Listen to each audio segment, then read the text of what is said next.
வணக்கம். இப்போ குழந்தைகளுக்கு தாய்ப்பால் கொடுக்க சில தாய்மார்கள் மறுக்கிறாங்க. அது என்ன காரணம்?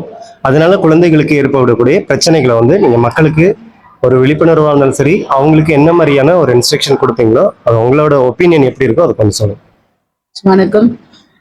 குழந்தைங்களுக்கு தாய்ப்பால் கொடுக்கறது ரொம்ப முக்கியம். குழந்தைக்கு கிடைக்கிற இயற்கையான சத்தான உணவு தாய்ப்பால் தான். அது குழந்தை பிறந்து முதல் 6 மாதங்களுக்கு கண்டிப்பா கொடுக்கணும். குழந்தை பிறந்த பிறகு ஃபர்ஸ்ட் 2 நாள் சீம்பால் மாதிரி சொல்லுவாங்க, கொலஸ்ட்ரால் மாதிரி மஞ்சள் அது கண்டிப்பா கொடுக்கணும். அதுலதான் நோய் எதிர்ப்பு சக்தி ரொம்ப அதிகமா இருக்கு. குழந்தைகளுக்கு தாய்ப்பால் கொடுக்கறதுனால நோய் எதிர்ப்பு சக்தி அதிகரிக்கும், எந்த தொற்றும் வராம இருக்கும். அதில் உள்ள ஆன்டிபாடிஸ் குழந்தைங்களுக்கு மற்ற நோய்கள் வராம பாதுகாக்கும். அதே மாதிரி மதருக்கும் தாய்மார்களுக்கும் இந்த மார்பக புற்றுநோய், அடுத்தடுத்து கன்சீவ் ஆகிறது, அந்த இதெல்லாம் இல்லாம இருக்கும். குழந்தை பிறந்த 6 மாதத்துக்கு கண்டிப்பா தாய்ப்பால் கொடுக்கணும். தாய்ப்பால் கொடுக்கறதுனால மதருக்கு எந்த பிரச்சனையும் கிடையாது. அவங்களுக்கு டெலிவரி ஆகும்போது ப்ளீடிங் அதிகமா இருந்தாலும் தாய்ப்பால் கொடுத்தாலும் ஓரளவு இந்த ப்ளீடிங்லாம் குறையும். மதருக்கும் நல்லதுதான். நோய் எதிர்ப்பு சக்தி இருக்காது, குழந்தைங்க அடிக்கடி சிக்காகும். குழந்தைக்கு அம்மாவுக்கு தாய்ப்பால் கொடுத்தா அந்த பாண்டிங் மதர் தாய் குழந்தை அந்த பாண்டிங் அதிகரிக்கும் தாய்ப்பால் கொடுத்தோன்னா. குழந்தைகளுக்கு தாய்ப்பால் கொடுக்கறதுக்கு சில தாய்மார்கள்லாம் மறுக்கிறாங்க. அது உங்களுடைய ஒப்பீனியனாக இருக்கும். உங்களோட கருத்து எப்படி இருக்கு? இன்றைய காலத்தில் அப்போ உள்ளவங்கெல்லாம் தாய்ப்பால் பிள்ளைங்களுக்கு நல்லா கொடுத்து நல்ல ஒரு ஆரோக்கியமாக வளர்ந்தாங்க. இப்போ உள்ளது அழகு போயிடுமோ அப்படின்னு சொல்லிட்டு தாய்ப்பால் கொடுக்கறது இல்லை குழந்தைங்களுக்கு. அதனால சில குழந்தைங்க ஒரு குறிப்பிட்ட வயசு வந்த பிறகு அதனுடைய எனர்ஜி இல்லாத ஒரு சிசேரியன், பிற்காலத்தில் ஒரு கல்யாணம் பண்ணி கொடுத்து அது குழந்தை பார்க்கும்போது சிசேரியன் ஒரு தப்பெல்லாம் நார்மலு. இப்போலாம் எல்லாமே நார்மலுங்கிறது கிடையாது. என்ன காரணம்? ஊட்டச்சத்து குறைபாடுங்கிறாங்க, ரத்தம் இல்லாத இல்லைன்னு சொல்கிறாங்க. எனவே தாய்ப்பால் இல்லாத ஒரு குழந்தைக்கு ஆரோக்கியம் கிடையாது. நல்ல ஒரு ஊட்டச்சத்து தாய்ப்பால் தான். அது சிறந்த அதுன்னு என்னுடைய கருத்து. தாய்ப்பால் கொடுக்கறதுன்னா அப்போ உள்ளவங்க எல்லாம் கொடுத்துட்டு இருந்தாங்க. இப்போ அழகு போயிடும் அப்படின்ட்டு இருக்கிறாங்க.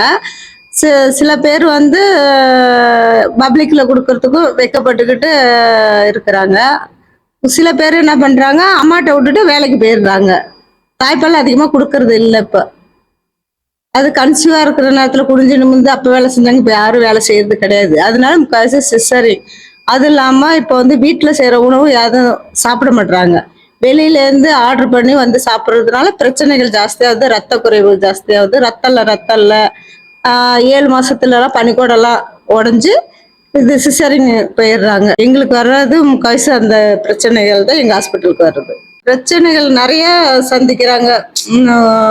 பிள்ளைங்களுக்கு தோல் சுருங்குறது, பிள்ளைங்களுக்கு சரியான ஊட்டச்சத்து இல்லைன்னா நோஞ்சான் மாதிரி இப்படி போறாங்க.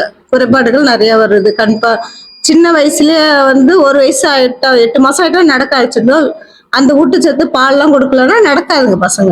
முன்னாடி கூட்டு குடும்பமா இருக்கும், பாட்டி தாத்தா சித்தப்பா சித்தி எல்லாம் பார்த்துப்பாங்க. இப்போ மேரேஜ் ஆகணும்னு தனியா எடுத்துட்டு போயிறாங்க. அதனாலதான் ஹோம்ல விட்டுட்டு பிள்ளைங்களை வீணடிக்கிறாங்க.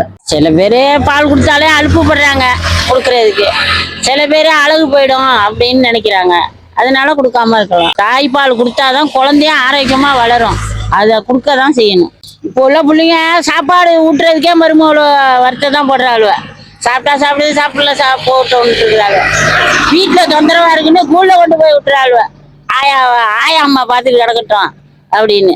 அவ்வளோக்கெல்லாம் நான் சொல்றது என்னன்னா, பிள்ளைகளை நல்ல முறையா பார்த்துக்கணும். அந்த நேரத்துல நாங்க வயவெளியால நடுவைக்கு தான் போவோம். அந்த நேரத்திலே வாக்கிய வரப்புல உட்காந்து பால் கொடுப்போம் பிள்ளைகளுக்கு. இப்போ குழந்தைகள் சரியான முறையில் கவனிப்பு கிடையாது. உணவு கரெக்டான டயத்துக்கு கொடுக்கறது கிடையாது. சரி, மொபைலை கொடுத்துட்டு போயிடுறாங்க. மொபைல் 24 hours மொபைலை பார்த்துட்டு குழந்தைங்க சரியான முறையில் சாப்பிட்ற டயத்தையும் மறந்துடுது. நம்ம என்ன செய்யறோங்கிறதே அது தெரியாம அந்த குழந்தைய செஞ்சுட்டு இருந்ததுனால இப்போ உள்ள குழந்தைங்களுக்கு அதே அடிக்ட் ஆயிடுது. சில குழந்தைகள் அதனாலயா பாதிக்கப்பட்டு மூளை வளர்ச்சியில தான் ஆயிடுது. எனவே இந்த செல்போனுங்கிறது தவிர்க்க வேண்டும்.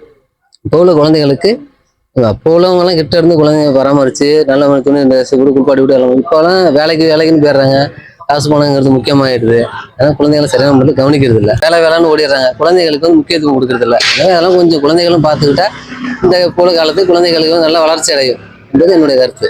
இருக்கக்கூடாது. அப்படி இருந்தா குழந்தைக்கு அம்மாவுக்குள்ள அந்த பிணைப்பே இல்லாம போயிடும். யார் அவங்களுக்கு அதிகமா கவனிக்கிறாங்க அவங்கள்ட்ட போயிடுவாங்க குழந்தைங்க. அது நம்மளுக்கு தான், அம்மாவுக்கு தான் ரொம்ப சஃபரா இருக்கும்.